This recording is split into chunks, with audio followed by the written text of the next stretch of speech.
Perempuan ini bernama Sehyun dan pria di hadapannya adalah masa lalu kelam yang tak pernah benar-benar ia lupakan. Ia bernama Yoon Jok Yun. Setelah berhasil melarikan diri dari rumah sakit, Sehyun justru mendapati dirinya kembali terjebak dalam mobil box milik Yoon Jok Yun. Tubuhnya lemas, tangannya luka parah, tapi luka fisik tak seberapa dibandingkan rasa trauma yang perlahan bangkit kembali. Tak lama, Yoon Jok Yun pun muncul. Dengan santainya, pria itu membakar daging.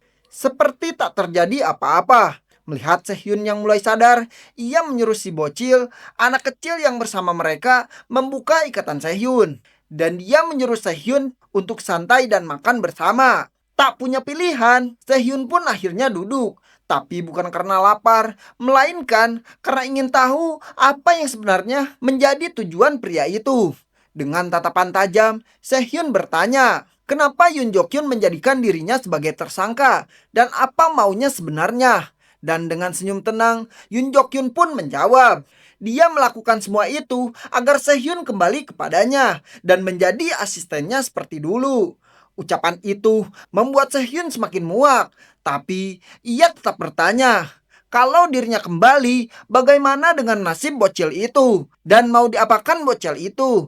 Dengan entengnya Hyun Jok Yun menjawab, dia akan segera dirinya buang karena bocil itu sudah tak berguna lagi. Ucapan itu menjadi pemicu. Jaehyun langsung mencoba menyerang Jok Yun.